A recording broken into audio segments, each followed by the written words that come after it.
Order! Order! You are an incorrigible delinquent at times. Behave yourself, man! Now, 500,000 children across England are at risk of going hungry during the long summer holidays when schools are closed and free school meals aren't available. Charities say schemes to prevent children going short of food simply don't have the resources to cope. The government did agree to spend £9.1 million on pilot projects to help disadvantaged children during the school holidays.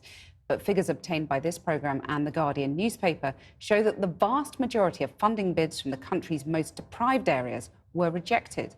Anya Pop reports. A trip to the zoo.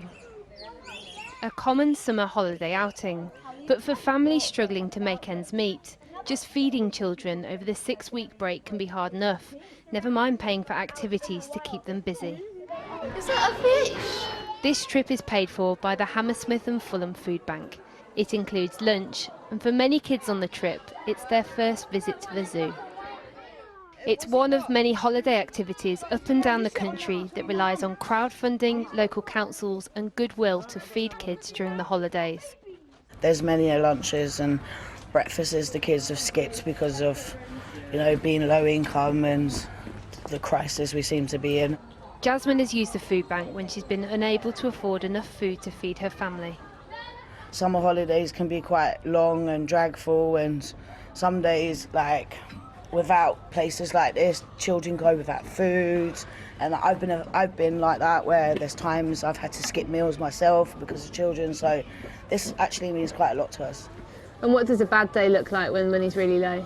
Oh, a bad day can be quite depressing and quite low, Boring. Yeah, boring and struggling, and sometimes you feel like you're a failure.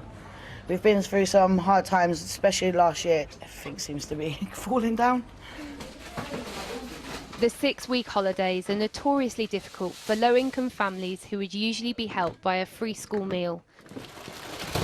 Last summer, food banks run by the Trussell Trust had 20% more visitors than normal. Anybody could find themselves needing a food bank. I can't stress that enough. And we see people who are in employment, we see people who are working for the NHS, for supermarkets. This summer, our holiday clubs here in White City are oversubscribed, and we've had to start turning children away. Under pressure from MPs and charities concerned with the growing number of families having to use food banks across the summer holidays, the government announced £9.1 million to run a series of pilots to tackle the growing issue of holiday hunger. But figures obtained by this programme and The Guardian show the scale of the need. 92 organisations applied for the funding, but only 11 were successful. And those that didn't get any money say without it, they'll struggle to feed all the children in need this summer. The government says their pilot will help show them how to coordinate food provision in different areas and help them to decide how best to intervene in the future. But those on the front line of children's services say there isn't time to wait.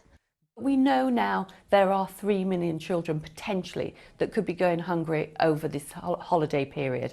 What can be more fundamental than ensuring the youngest, most vulnerable children in our society have the food they need to get by and be nourished?